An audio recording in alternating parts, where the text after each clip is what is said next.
Resulta da colaboração inédita entre etnomusicólogos e antropólogos portugueses e espanhóis e tem a coedição da professora Salva Castelo Branco, da professora Susana Moreno Fernandes e do professor António Medeiros.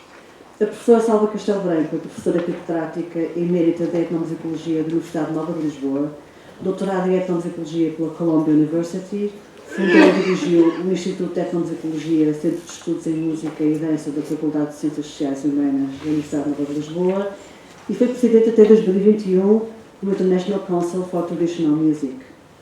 A professora Susana Moreno Fernandes é professora titular da Universidade de Valladolid, doutorada em musicologia com uma especialidade em etnomusicologia pela Universidade de Valladolid, membro da direção da Sociedade de Etnomusicologia e da Sociedade Espanhola de Musicologia, tendo sido também investigadora pós-doutoral no Instituto de Etnomusicologia da Nova de Lisboa.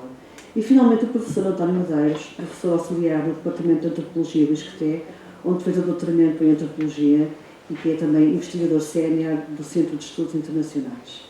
Desejando a todos uma ótima sessão, passo a palavra, neste caso a música, ao Paulo Marinho, que espero que esteja aqui. Muito bem.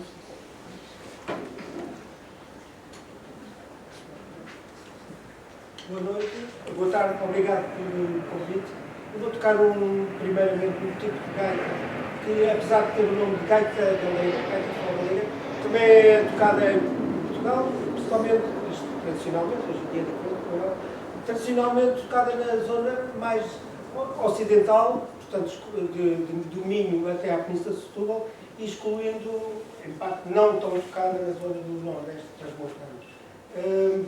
Vou começar por interpretar dois temas dos gaiteiros de Melo de Condeixa e Coimbra, que foram famosos e que foram gravados, entre outros, por Ernesto Veiga de Oliveira. Tocar uma alvorada, seguido de uma arruada.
Passo agora a palavra ao professor Manuel. Primeiro à Catarina Homem Marques, que é da editora Tinta da China. Estou aqui. Está aí. Como não tinha lugar, não sei se vai se sentar. Olá, boa tarde a todos. Vamos só fazer alguns agradecimentos. Primeiro à Biblioteca Nacional por nos estar a receber. A todos vocês por estarem aqui, muito obrigada. Tenho também de começar por agradecer aos editores deste livro, dando algum destaque à Salva Castelo Branco, que foi sempre a pessoa com quem contactámos, e este projeto já tem algum tempo e, portanto, já falamos há um tempo, mas também à Susana Moreno Fernandes e ao António Medeiros.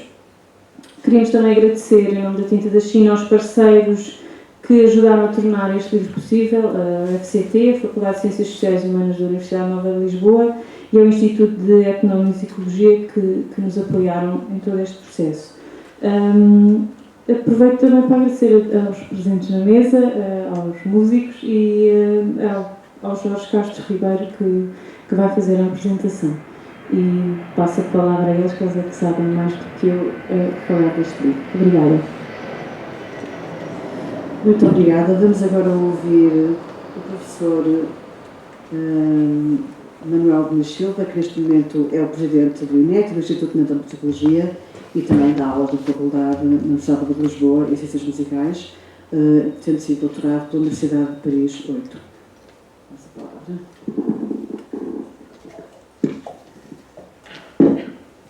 Muito obrigado. Eu também vou ser muito breve, porque quero passar rapidamente a palavra aos organizadores deste livro, a quem dou os parabéns por esta excelente obra. Vou só fazer um agradecimento também em nome do INET a todos os envolvidos, à Tinta da China, a todos os elementos do projeto, à Biblioteca Nacional também por acolher esta iniciativa, e lembrar só algumas coisas que para mim parecem particularmente relevantes também neste trabalho conjunto, como já se disse logo desde o início.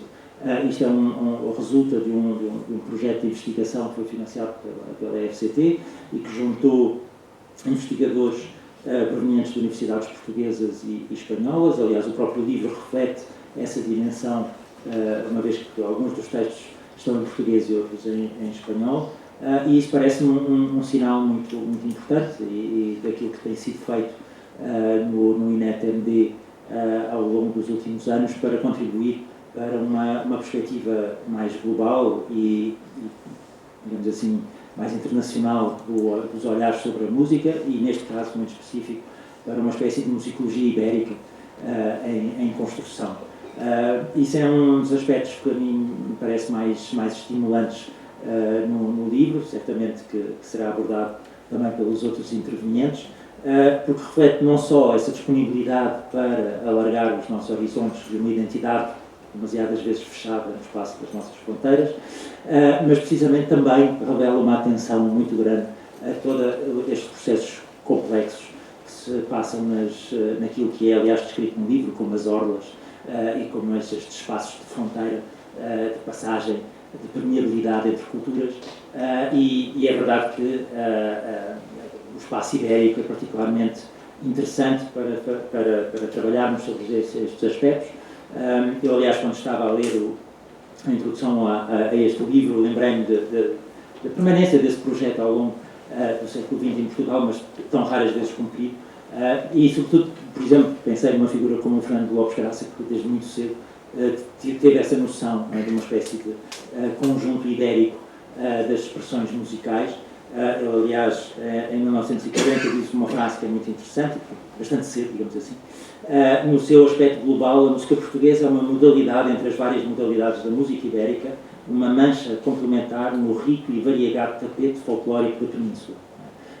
Esta noção de que, mais interessante do que pensarmos as práticas musicais nos espaços fechados, das identidades nacionais, procurarmos esta ideia de tapete de vários elementos que constituem esta realidade muito mais ampla que é a música ibérica, feita de toda uma história de trocas e de movimentações. E, portanto, um dos grandes méritos deste livro é, de facto, desfiar um dos elementos desse tapete musical ibérico, que é este elemento do celtismo, que me parece ainda mais importante para o caso dos estudos sobre música em Portugal, não é? O país que se foi afirmando talvez mais pela sua identidade latina e mediterrânica, mas que também tem esta componente celta muito forte, sobretudo no norte do país, e que é abordado de uma forma muito complexa,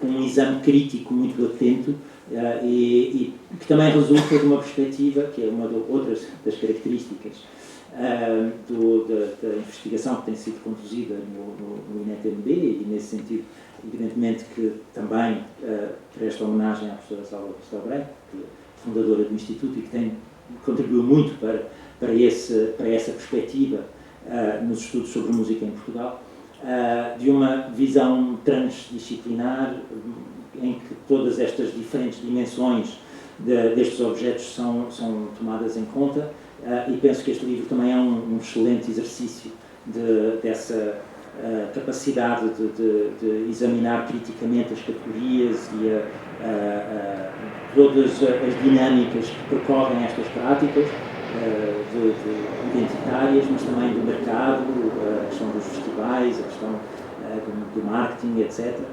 E, portanto, olhar para estes fenómenos musicais e culturais em toda a sua complexidade.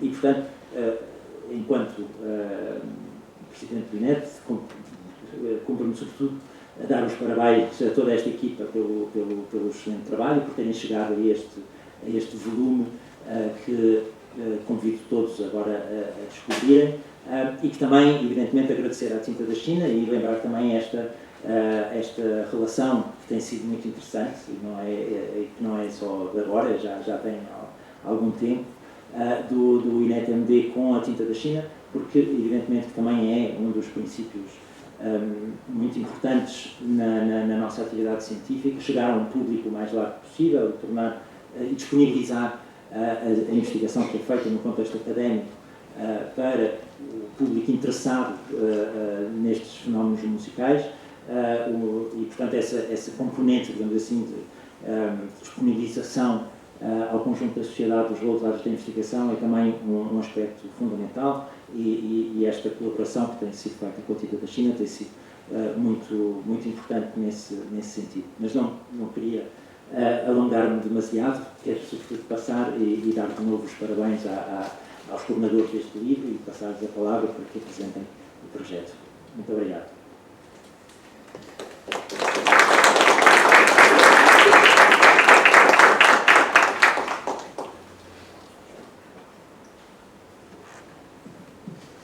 Boa tarde a todos, estou muito feliz de vos ver aqui, e os meus queridos colegas de Portugal e de Espanha que se deslocaram de propósito para podermos desfrutar deste momento em conjunto, e de facto temos estado privados desse convívio, dessa presença, e portanto para mim este é um momento muito especial. E começo por vos agradecer a presença a todos, mas sobretudo aos colegas do projeto que vieram de propósito, seja da Almada, seja da Galiza, seja das Astúrias. Muito obrigada pela vossa presença. E, claro, agradeço a Biblioteca Nacional por nos ter acolhido nesta sala tão agradável e bem aquecida. Não é sempre o caso em salas em Portugal, confesso. Normalmente passamos frio e temos que estar com o casaco. Hoje não. É muito confortável estar aqui. Agradecer também as palavras do presidente do INET, do meu querido colega Manuel Diniz Silva, a respeito do livro e a meu respeito.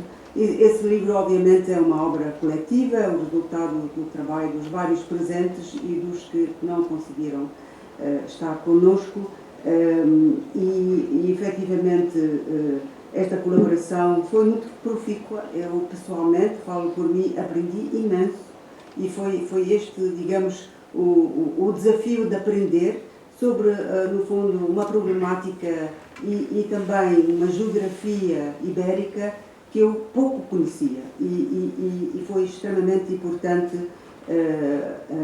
de facto, porque os processos que estudamos em conjunto, antropólogos e antropólogas, etnomusicólogos e etnomusicólogas, são processos transnacionais, e de facto, quando olhamos para a literatura internacional sobre o celtismo, por exemplo, na música, se houver uma frase seria a Galiza mencionada. Mas geralmente Portugal está ausente e as Astúrias estão ausentes e Cantábria também está ausente. E, portanto, embora o nosso livro esteja escrito em português e em espanhol, penso que vai chegar a um público e vai também pôr-nos no mapa, não é? Porque estes processos aqui foram importantes e são importantes, movem muitas pessoas, muitos músicos, muitos públicos, movem também muito dinheiro. Há aqui vários capítulos sobre os festivais, não vou falar, vou deixar isto para o meu colega, mas em todo o caso, de facto, o livro penso eu, ajuda a nos pôr no mapa. Claro que vários dos autores são, de facto, grandes autoridades sobre este assunto. Foi um privilégio vos ter, Luís Costa, o Jorian, Garcia Flores, a Paula Godinho, portanto, uma especialista também nas fronteiras, noutra fronteira, mas aceitou se deslocar para o norte do Simões, Jorge Freitas Branco. Portanto, de facto, a vossa participação no projeto e neste livro foi muito importante. Queria também deixar uma palavra de agradecimento muito profundo aos nossos, digamos, estou a falar também pelos meus colegas, no sentido de que todos nós usufruímos de uma abertura e de uma colaboração, digamos, extremamente profícua com os nossos colaboradores no terreno. Isto está expresso nos vários capítulos, mas acho que não é demais sublinhar. Portanto, estou muito contente de ter, e agradeço muito o Paulo Marinho por nos ter honrado com a sua presença e com estes trechos fantásticos que acabamos, enfim, de ouvir e vamos ouvir mais. Também o Paulo foi uma pessoa que nos inspirou e que foi extremamente generoso no trabalho que a Susana Moreno desenvolveu no INET desde 2007, foi a nossa primeira pós-doc e, portanto, enfim, tudo isto tem história, tem muita história e tem muitas vivências académicas e também humanas, e essa é uma componente que sublinho.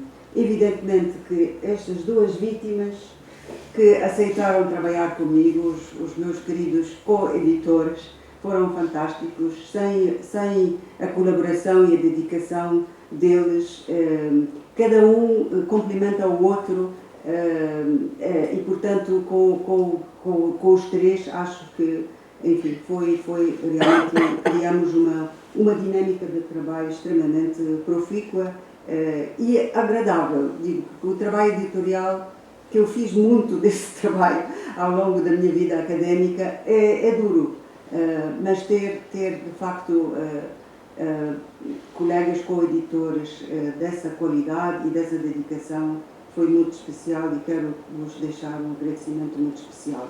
Também quero agradecer de antemão Jorge Castro Ribeiro, o meu querido colega da Universidade de Aveiro, por prontidão para apresentar este livro numa agenda muito ocupada. E nós sabemos que isto, realmente, tirar uma fatia de tempo não é sempre fácil. No fundo, o Jorge tem uma parte de responsabilidade nisso, porque nos anos 90 fez um trabalho sobre um grupo no Porto que se chamava JIG. Este grupo acabou, mas era um grupo de música celta, um dos grupos pioneiros de música celta. E eu não sabia nada sobre isto, e foi a primeira vez que de facto, através do trabalho do Jorge, comecei a ter curiosidade sobre o assunto. Depois veio a Susana e abriram-se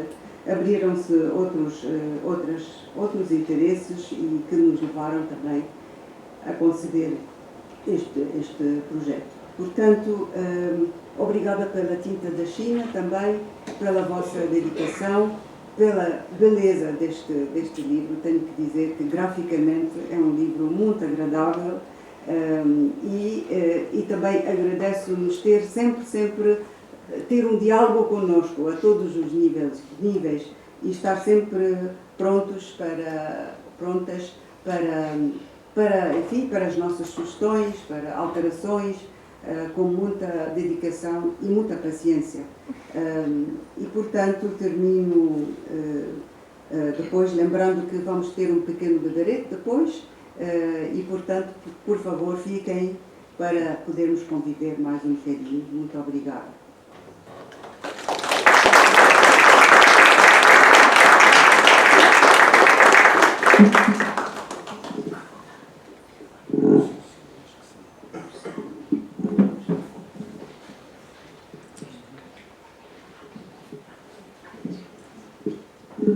Pronto, muito boa tarde.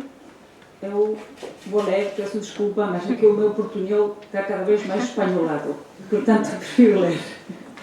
Em primeiro lugar, desejo agradecer aos organizadores deste lançamento na Biblioteca Nacional Portuguesa a oportunidade de dizer umas palavras e de ter esta muito grata companhia.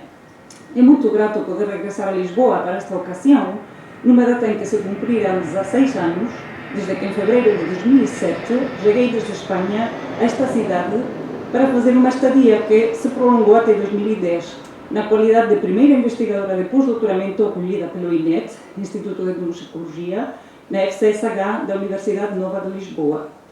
As minhas palavras são de profunda gratidão para todos os aqui presentes, entre os quais se encontram amigos e colegas muito queridos de Espanha e de Portugal.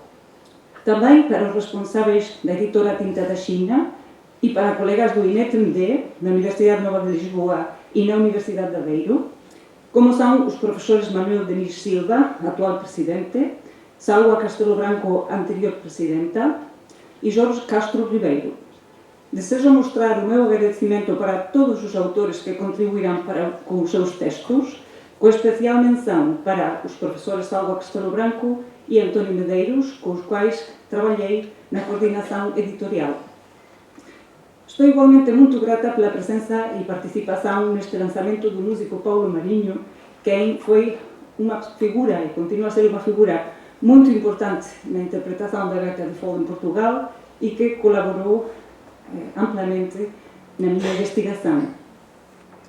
O livro Outros Celtas, Celtismo, Modernidade e Música Global em Portugal e Espanha, reflete, como já foi dito, um trabalho em equipa baseado numa colaboração interdisciplinar inédita entre investigadores que desenvolvem a sua atividade em instituições de ambos os países e que depois teve continuidade noutros projetos. A preparação, escrita e publicação do livro exigiram um trabalho continuado ao longo do tempo, cujos resultados achamos realmente satisfatórios. Não quero me estender muito, pelo qual reitero os meus agradecimentos e desejo que gostem do livro e, se me permitirem, envio saudações intercélticas para todos, como aquelas com as quais costumam se cumprimentar alguns promotores e seguidores do celtismo na música em Portugal e Espanha. Obrigada.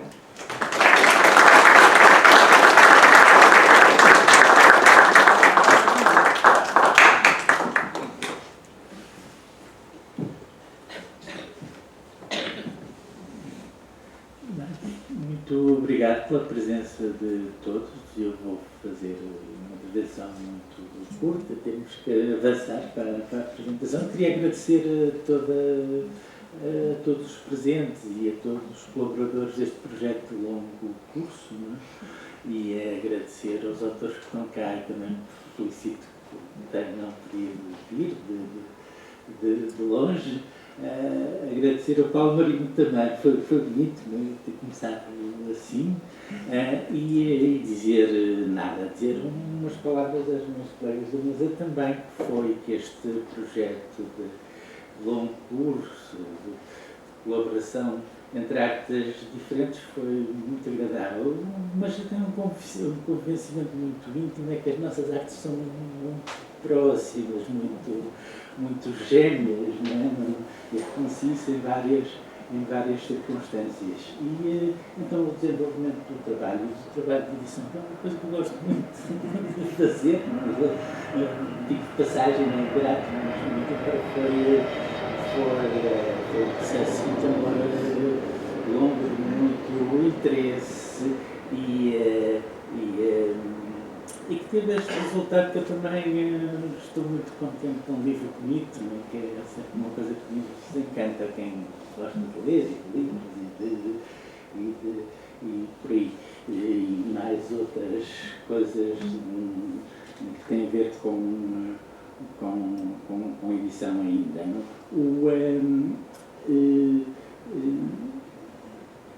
Eu encontrei os celtas algures na Galiza no fim dos anos 90, tenho encontrado alguns avatares diversificados e nada, é um objeto de discurso de facto apaixonante, que tem muitas manifestações em diversas circunstâncias, no tempo, no espaço, na cultura material, na música, e quanto a fazer trabalho de campo em eventos musicais, foi bom ter a companhia dos etnomusicólogos, que são sempre bons conselheiros nesse particular.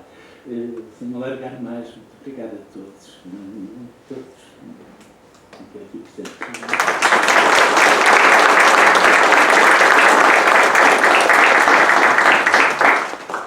Vamos ouvir agora mais uma intervenção musical, Paulo Marinho.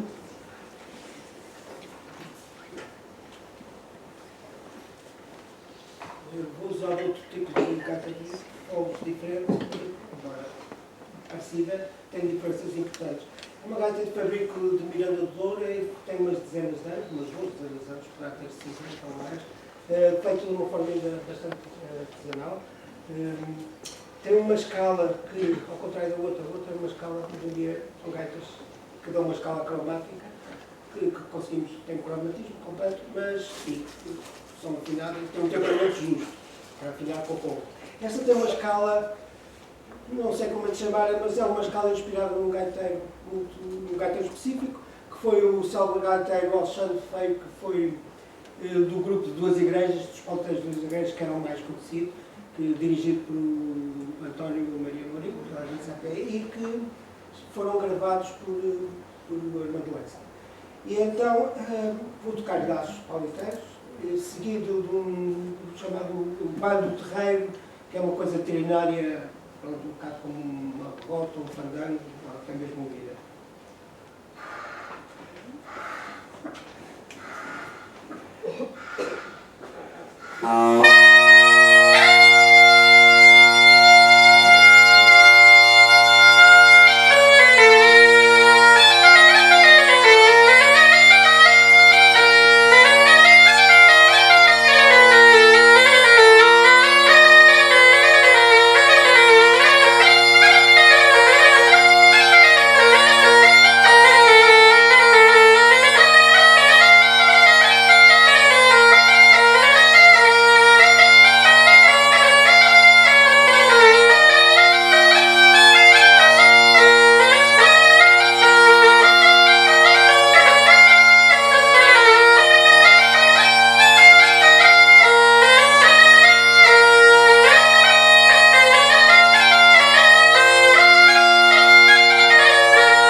Muito obrigada, Paulo Marinho. Agora, para fazer a apresentação do livro, vamos ter o professor Jorge Castro Ribeiro, que é professor auxiliar da Universidade de Aveiro, onde se doutorou em Música, componente de Etnomusicologia, e é membro investigador do Instituto de Etnomusicologia da Nova de Lisboa.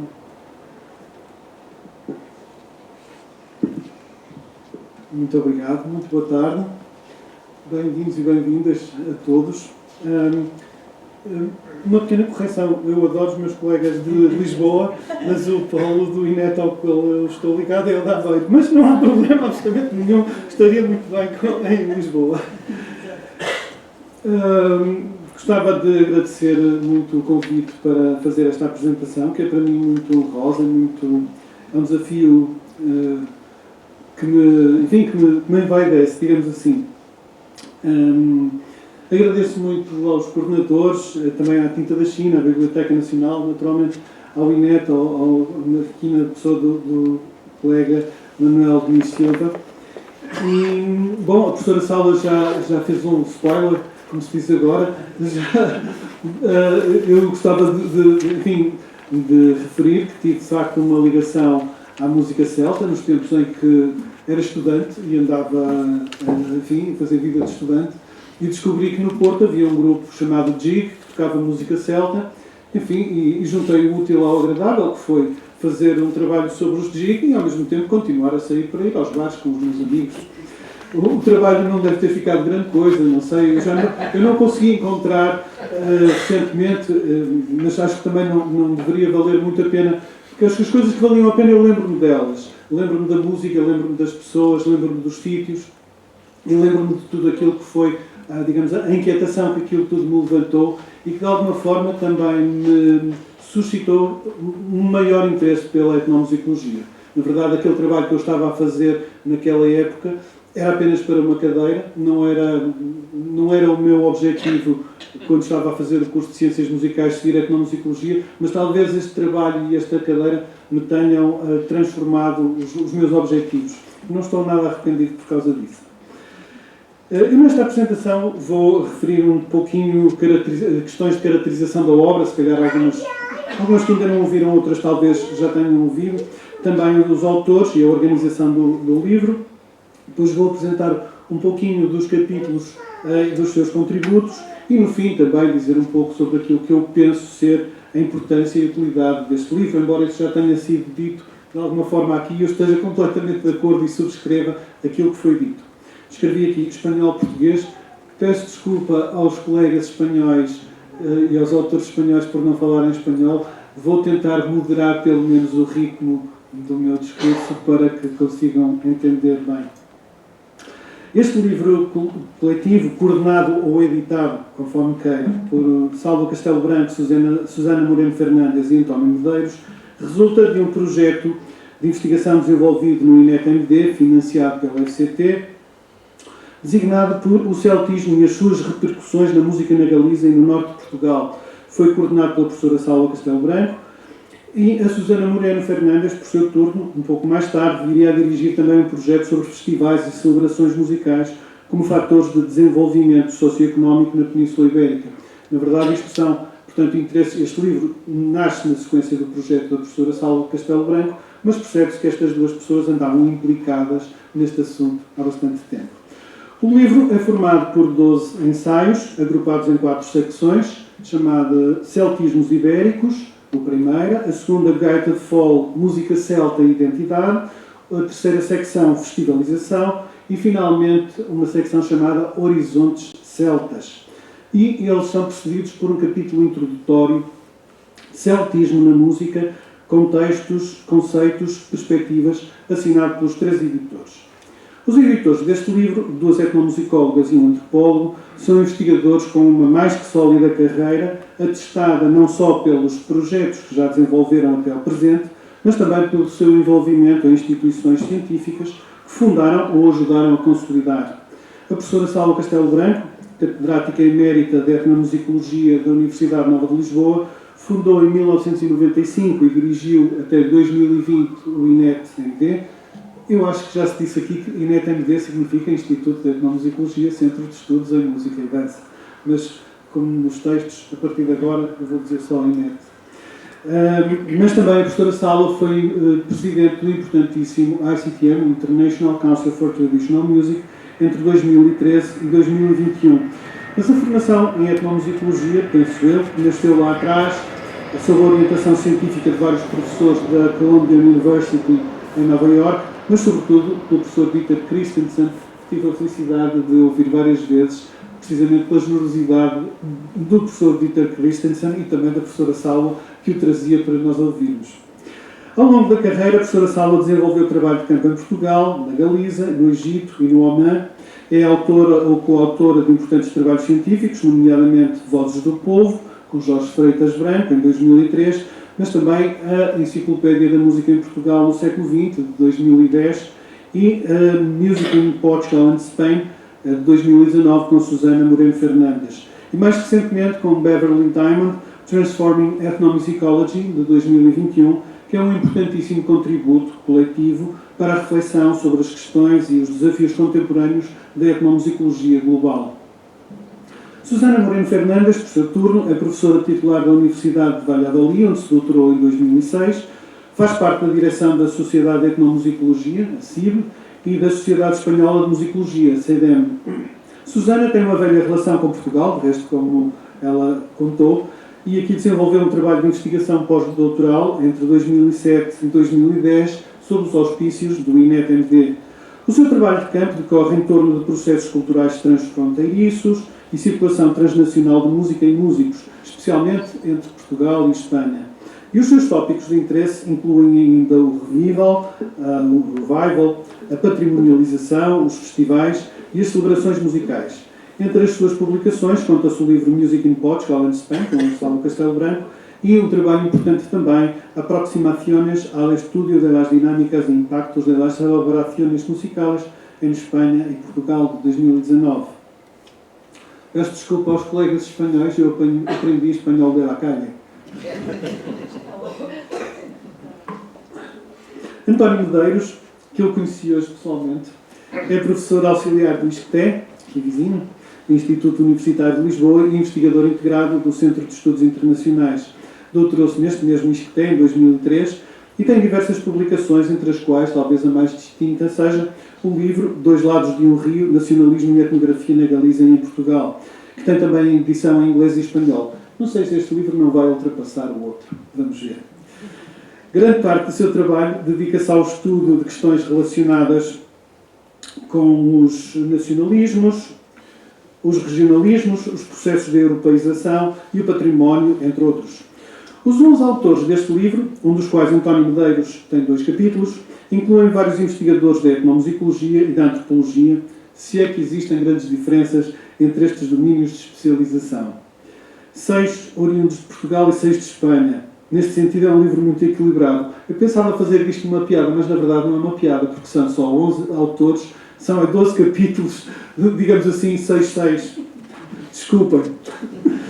Bom, mas todos eles com experiência e trabalho consolidado. Além dos já mencionados editores, escreveram para este livro também o musicólogo, professor catedrático de musicologia do Conservatório Superior de Vigo, Luís Costa Vázquez, o etnomusicólogo Javier Campos Calvo Sotelo, professor da Universidade Autónoma de Madrid, o doutorando em etnomusicologia Lloian Garcia Flores, que conheci hoje também, da Universidade de Oviedo, onde está a terminar a sua tese de doutoramento sobre a revitalização da cultura expressiva rural nas Astúrias no período pós-franquista, e o seu texto também toca neste assunto. Etnomusicóloga Dulce Simões, que aqui está, investigadora do INET-MD, o antropólogo Jorge Freitas Branco, professor catedrático jubilado de Antropologia do ISCTE e investigador do Centro Enredo de Investigação em Antropologia, o CRIA. Etnomusicóloga Ana Maria Alarcón Jiménez, doutorada em Portugal e atualmente investigadora do Departamento de História Contemporânea da Universidade Autónoma de Barcelona. Antropóloga Paula Godinho, professora do Departamento de Antropologia da Faculdade de Ciências Sociais e Humanas da Nova e investigadora do Instituto de História Contemporânea. E, finalmente, last but not least, o etnomusicólogo Henrique Câmara de Landa, professor emérito de etnomusicologia da Universidade de Valladolid e presidente da CIB. Este livro na minha opinião, vem colmatar uma falha na bibliografia sobre o tema do celtismo na Península Ibérica e complementa o domínio dos estudos transfronteiriços, já existentes, envolvendo Portugal e Espanha nos domínios da cultura expressiva e especialmente na música e dança. O movimento internacional em torno do celtismo, tal como o propõe Michael Dittler, distinguindo de celticidade e de celtitude, no seu livro sobre o consumo do passado na era da globalização, tem sido muito importante na construção de identidades na Galiza e no norte de Portugal. Por essa razão, é importante a sua discussão como base na investigação e na reflexão crítica sobre as realidades que caracterizam os processos transfronteiriços de construção da identidade que instrumentalizam os patrimónios musicais ancorados na noção de celtismo, bem como o impacto na Galiza, nas Astúrias e no norte de Portugal, talvez também da Cantábria, do imaginário celta que se desenvolveu em várias áreas periféricas da Europa, a Bretanha, a Irlanda, a Escócia, o País de Gales e a Ilha de Man. E depois se difundiu a uma escala transnacional.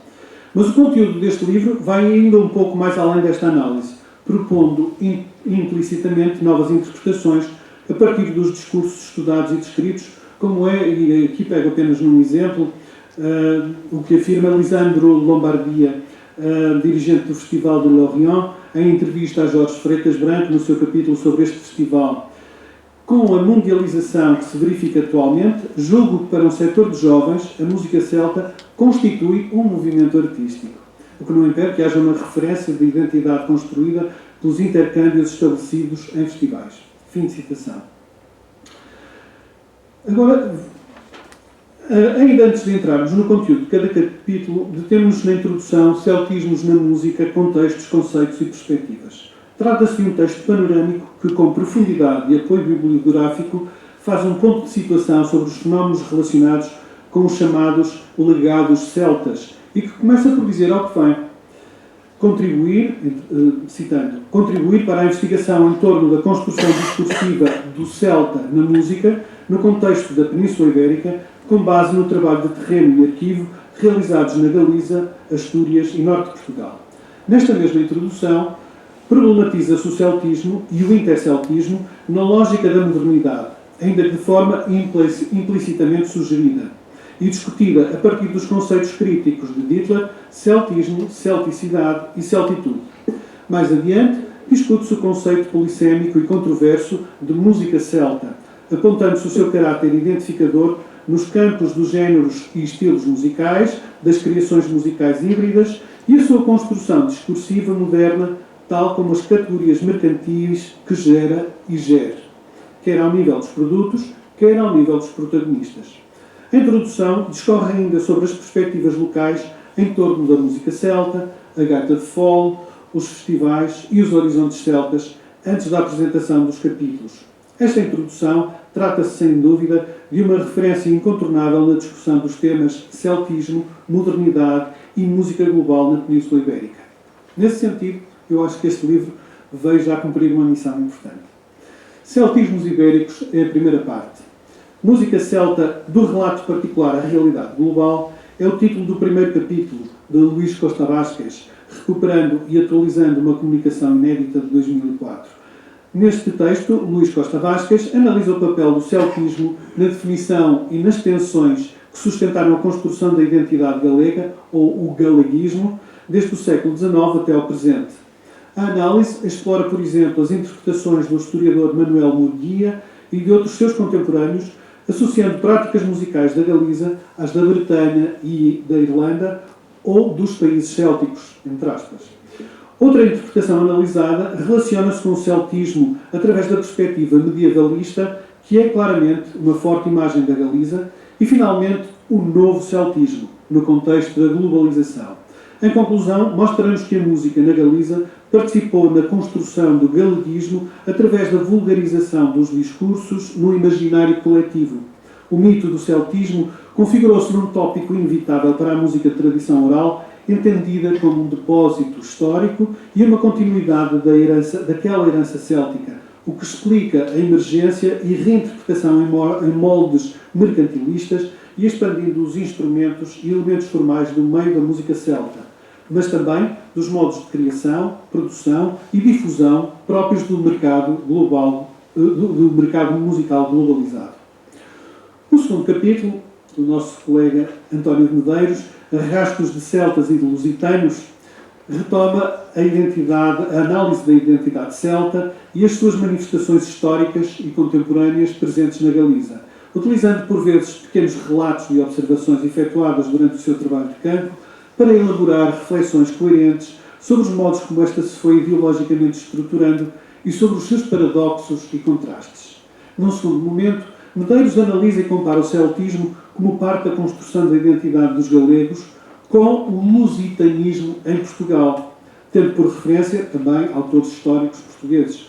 Em conclusão, Medeiros aponta as diferenças nos processos de assimilação e consumos culturais entre a Galiza e Portugal, onde afinal são menos lineares as possibilidades de encaminhamento dos fluxos dos festivais intercélticos e mais imprevisíveis a sua recepção e apropriações.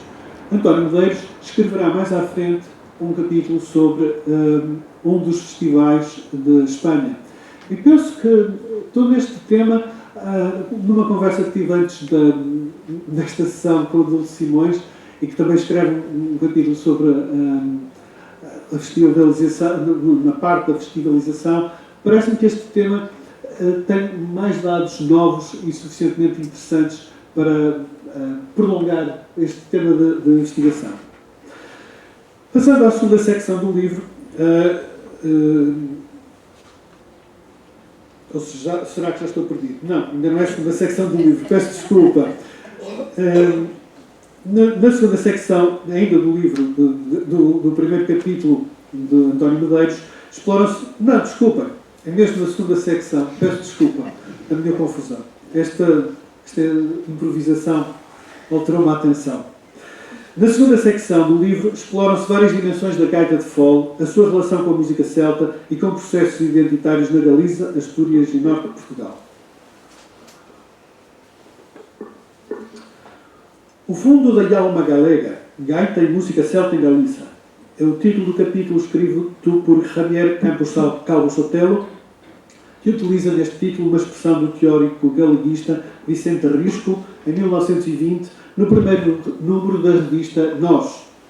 O fundo da alma galega, este capítulo começa por explorar a dimensão histórica da gaita de fole e como se tornou num ícone incontornável da Galiza e símbolo visível da celticidade e como essa aura veio a ser alvo de ceticismo no início do século XXI, criando uma espécie de celticidade fugitiva. O capítulo descreve o percurso da gaita durante o período pós-franquista, a sua promoção massiva na Galiza, a sua presença e cumplicidade em eventos políticos, a estilização e solenização da sua prática performativa e, finalmente, a transgressão e a sua ressemantização. Em conclusão, põe em evidência as complexidades como se fosse a gaita de foles fosse um mosaico denso e multiforme por toda a Galiza. Llorian García Flores intitula o seu capítulo Gaitas oídas, gaitas escuchadas, celtismo e oralidade em la banda de gaitas Villaviciosa, Astúrias. Interroga um processo de identificação do asturiano com o celta, que se foi vinculando sobretudo desde a década de 1970 e que ainda hoje vinga nas Astúrias. Este teria sido o fenómeno-chave nos processos de mudança da prática da gaita asturiana. Levanta estas interrogações seguindo o percurso de uma banda de gaitas local, constituída nos finais do século passado, no contexto do entusiasmo associativista que se abriu com o fim da ditadura franquista. A banda de gaitas Villaviciosa cresceu num âmbito em que se tornaram hegemónicas novas formas de conceber a experiência musical e em que uma nova assemblagem acústica dignificou a gaita. Esta surgiu vinculada a valores como cultura, dignidade ou autonomia, como verdadeira metáfora de uma concepção pós-franquista do que é asturiano, já não folclorizado de forma estereotipada, mas sim significativamente empoderada. A gaita foi também capaz de conquistar o espaço público em amplas formações, como o autor mostra ter acontecido com a banda que acompanhou. Susana Moreno Fernandes, por seu turno, em La Gaita de Fole em Terras de Miranda, Imaginários, Apropriações e Afinidades Célticas, analisa os processos ocorridos na década de 1990 de revitalização da gaita de fole em Portugal e de reapropriação nas terras de Miranda do Douro. A autora oferece uma panorâmica da prática e da presença deste instrumento e do modo como foi apresentado nos discursos etnográficos ao longo do século XX em Portugal e também como os modos da sua performance foram associados à interpretação da gaita galega, instrumento que assumiu especial relevância no marco da corrente transnacional do celtismo musical e de que o Paulo Marinho, há pouco, tocando numa destas gaitas, mostra precisamente essa faceta. Esta influência manifestou-se com grande clareza num novo contexto de intercâmbio transfronteiriço de pessoas, ideias e objetos em que músicos, construtores e promotores começaram a revitalizar o instrumento em zonas diversas de Portugal, nomeadamente em Lisboa, e o Paulo Marinho é talvez o principal protagonista, e nas terras de Miranda do Douro.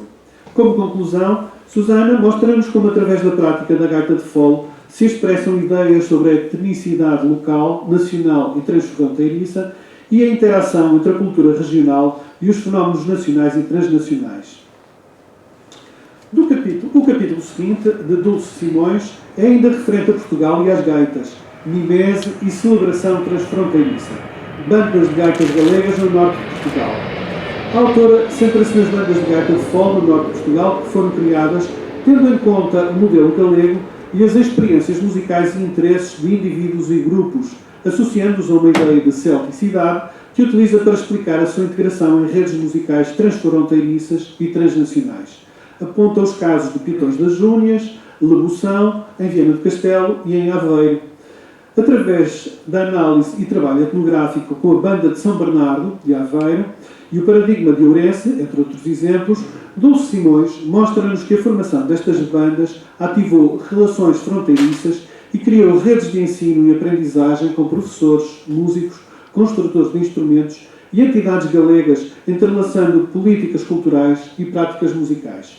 Documenta também a criação de bandas de gaitas de fole em Portugal e esta realidade também já está atualizada. Nossa conversinha antes desta sessão já falou sobre isso. Como sabe, quem queira saber mais sobre isto, fale com a Dulce.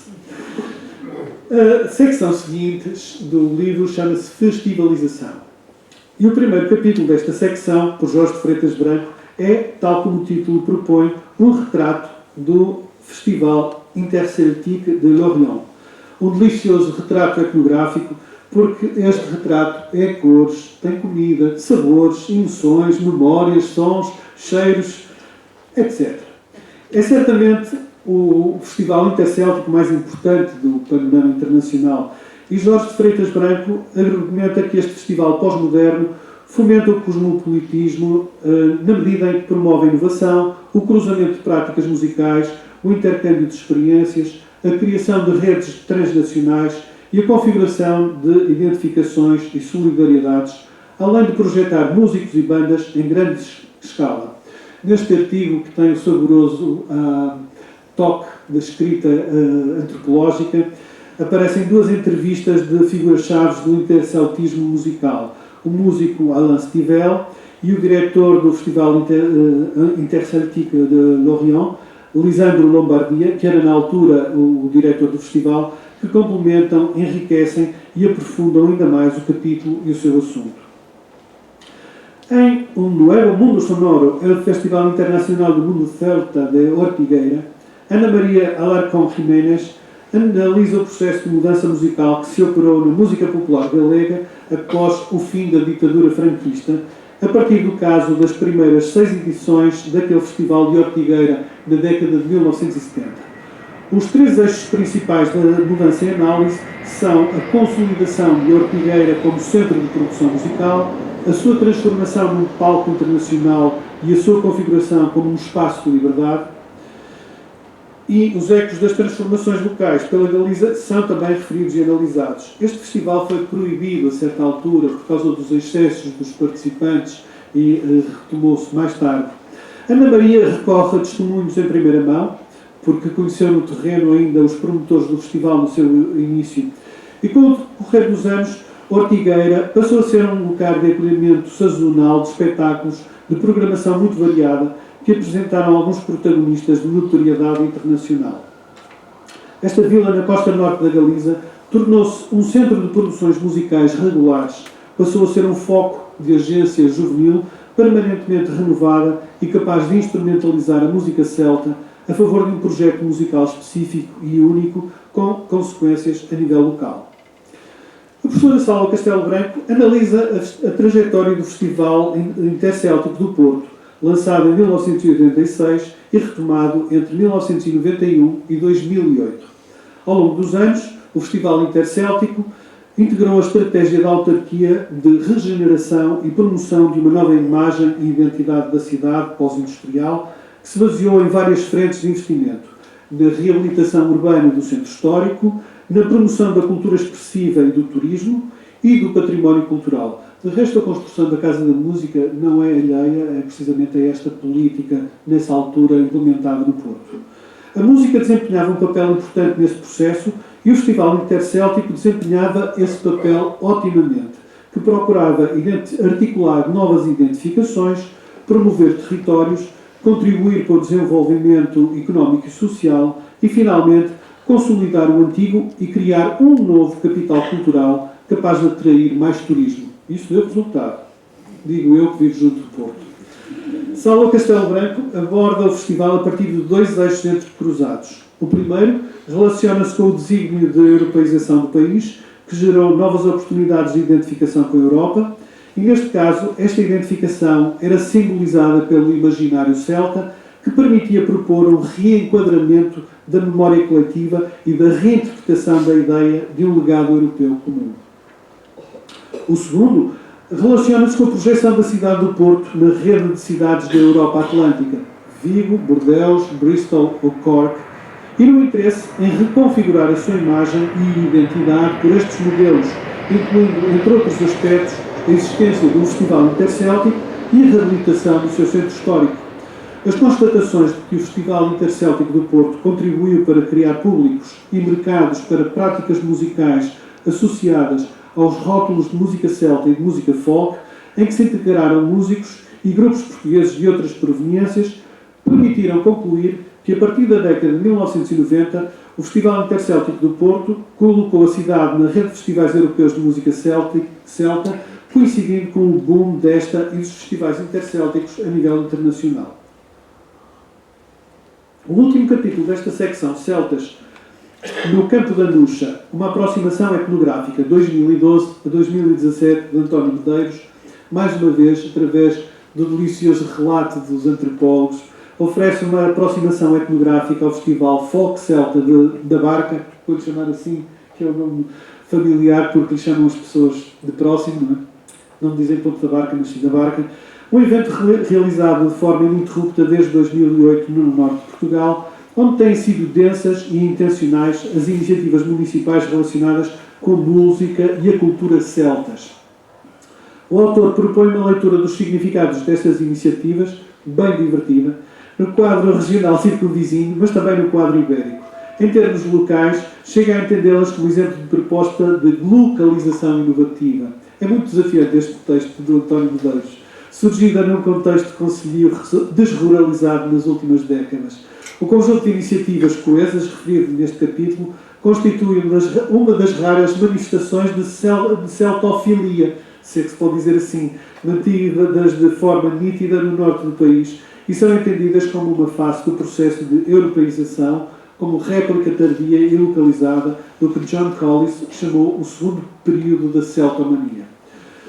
Os dois últimos capítulos, e que formam uma secção à parte, examinam a evocação do passado no presente através do registro ficcional, performativo, ritual e pedagógico, articulando com a música e com os imaginários celtas. Paulo Godinho, em Menos Mal Quem Nos Quer a Portugal, que os nossos amigos espanhóis certamente reconhecem como o título de uma canção punk espanhola, Celtismo, Políticas da Identidade e Práticas da Cultura, entrecruza a celticidade ficcionada e o distanciamento dos mitos celtistas nas novas práticas culturais fronteiriças. Propõe-se igualmente um contributo para uma antropologia do futuro. De resto, Paula Godinho utiliza um dos conceitos práticas da cultura da orla, mediante emergências do devir legíveis no presente. Por um lado, a autora analisa um registro ficcional proposto por um jovem escritor galego, Mário Regueira, cuja interpretação aborda as questões identitárias ali colocadas que a celticidade entrosa de maneira difusa. Por outro lado, Paula Godinho convoca os resultados do seu longo envolvimento com a pesquisa etnográfica nas zonas raianas do norte de Portugal e da Galiza para dar conta de sociabilidades festivas reiteradas, só à superfície transmutadas por invenções recentes da tradição, tendo em atenção a centralidade das políticas de identidade. Da perspectiva antropológica, foca-se esta análise em práticas da cultura da orla, da dita cultura da orla. Finalmente, Henrique Câmara de Landa, em Taranis, Horizontes da Música Celta em Espanha, dá conta de como um fenómeno polifacetado e transcultural como o celtismo musical pode acolher infinitas paisagens e horizontes. Falo por intermédio da aproximação ao grupo Taranis e da respectiva praxis pedagógica e artística assente num imaginário celta. Para o grupo, constituído por Chus e David, as fontes escritas que consultam e interpretam de modo idiosincrático constituem referentes importantes dos seus espetáculos itinerantes, como também da música. O seu campo de ação tem epicentro no noroeste peninsular, onde se configuraram movimentos de recuperação e de recriação da cultura celta. Estes movimentos vão surgindo em âmbitos de uma geografia que ainda se alarga e propõem encenações do passado em festivais, festas e mercados, na maior parte das ocasiões. O grupo Taranis tem percorrido longos caminhos na Península Ibérica, usando o passado para encenar uma cultura cujos valores já não se reconhecem no presente e que são exaltadas no âmbito da missão que se atribuem de idealização transcultural. Estes são os capítulos do livro, este é o livro, há ainda um belíssimo índice onomástico e outras coisas. Um índice temático e notas biográficas sobre os autores. Considero este livro muito importante pelo facto de juntar investigadores portugueses e espanhóis num projeto que nos ajuda a todos a conhecer os modos como as identidades têm sido construídas a partir da música e da dança, que está menos bem representada neste livro, na minha opinião, por dois lados da fronteira, mas isto também é uma nova oportunidade de trabalho, penso eu. Apresenta dados e reflexões que, sem dúvida, suscitam novas questões e fornecem conteúdos novos para novos estudos.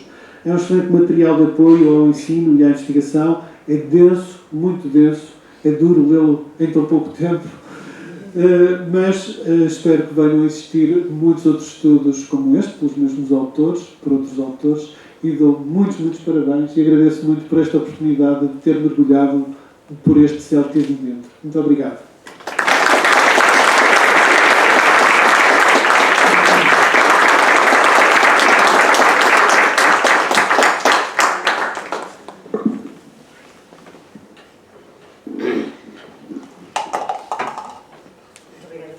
A apresentação.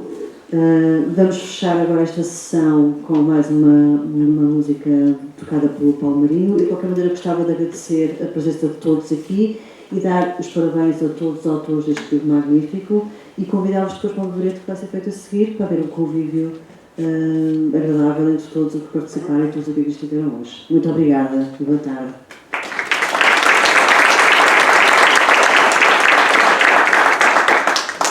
Seguidamente vou tocar 3 corredinhos. Os corredinhos são fazem parte do repertório muito essencial dos gaiteiros. Sempre fizeram dos gaiteiros nas últimas décadas. Dos gaiteiros daquela zona que nós chamamos assim, muito comumente de Extremadura. E foram, ao contrário do que se pensa, não é? A ideia nos últimos tempos sempre ligada ao Algarve, mas não. Na Extremadura, como eu dizia, fortíssimo. E foram recolhidos. Eu vou tocar primeiramente um da zona de Torres Vedras, um gaiteiro que ainda é vivo, já muito idoso, do Joaquim Roque, do Turcifal, Torres Vedras, e seguidamente vou tocar um da zona da Península de Setúbal. A gaita de Foz, ao contrário que se pensa, é tão própria nesta Vega da Aldeia. Não falou do gaiteiro da Península de Setúbal. Há uma ideia, parece que é uma zona esquecida, mas não, ao contrário, sempre foi também muito forte a presença, e ainda é hoje, a presença dos gaiteiros da Península de Setúbal, não só na festa, como nos atos religiosos, onde se juntam as duas coisas. também. Mas é só por curiosidade que pode-se dizer que a Península de Setúbal, tradicionalmente, é a zona mais a sul da Península Ibérica, onde a gaita de foles manteve uma tradição até agora. Claro, hoje tocamos gaita em todo o sítio. Talvez se excetuarmos as gaitas escocesas em Gibraltar, mas é essa história. E o terceiro tema é um tema corridinho da minha autoria.